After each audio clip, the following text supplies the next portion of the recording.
Oi, gente, eu sou a Maria Clara Mendonça, sou aluna do segundo ano de Ciências Biológicas da UEL.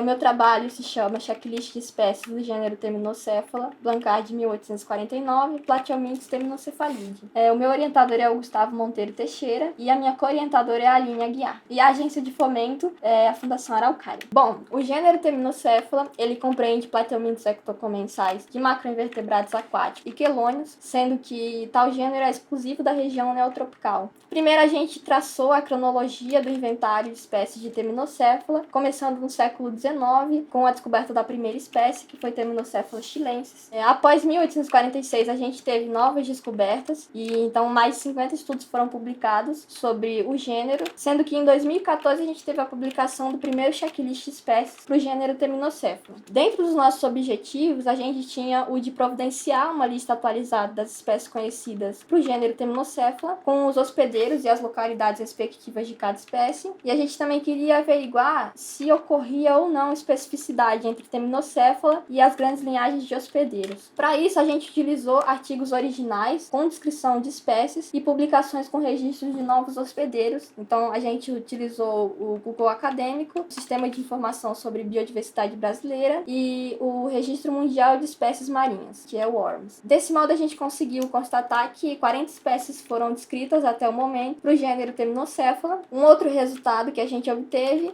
fazendo essa listagem de espécies foi que 63 espécies hospedeiras já foram registradas desde o início do inventário. E a gente também conseguiu compreender que trata-se de um gênero de ampla distribuição. Outro resultado importante foi em relação à distribuição geográfica. A gente conseguiu compreender que essa distribuição ela é ampla, sendo que o Brasil possui a maior quantidade de registros de espécies até o momento. Um quarto resultado que a gente teve foi uma curva cumulativa do crescimento do número de espécies. Então, a gente colocou no eixo X o ano de descrição e no eixo Y o número cumulativo dessas espécies. E a gente consegue visualizar um aumento aqui. À medida que os anos foram passando, a gente teve maior descoberta de espécies. O mesmo ocorreu na curva cumulativa de hospedeiros. Então, à medida que as décadas se passavam, a gente também tinha maior registro de hospedeiros para o gênero Temnocéphala. Bom, dentro da discussão, a gente pontuou alguns aspectos importantes. O primeiro ponto que a gente obteve foi que dentro das 40 espécies conhecidas, existe uma chamada Temnocéphala eurialina, descoberta em 2015, e trata-se da primeira espécie de ambiente eurialino, o que mudou o que a gente sabia em relação ao habitat desse gênero. Então, o Temnocéphala não é mais restrito a ambientes dulceaquícolas.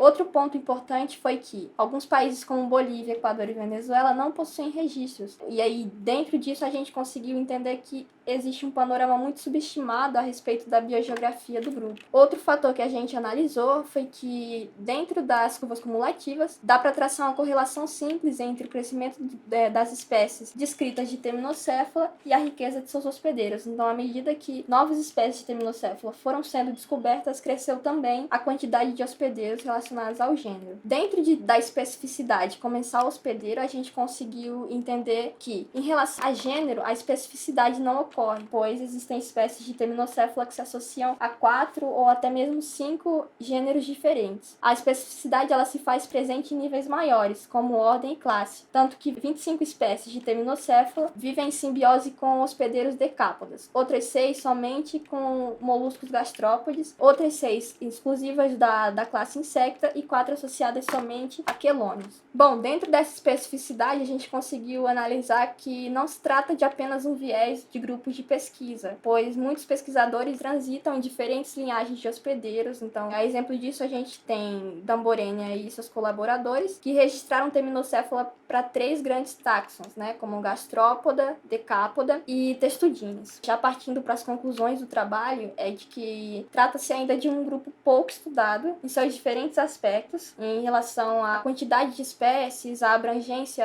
nas linhagens e na distribuição geográfica. E a gente também conseguiu constatar que pesquisas em tais áreas vão poder contribuir para aumentar o conhecimento relativo ao gênero, vai auxiliar novos estudos sobre esse clado e fornecer informações necessárias para que a gente consiga traçar medidas de conservação ambiental, tendo em vista o potencial bioindicador do gênero. Muito obrigada.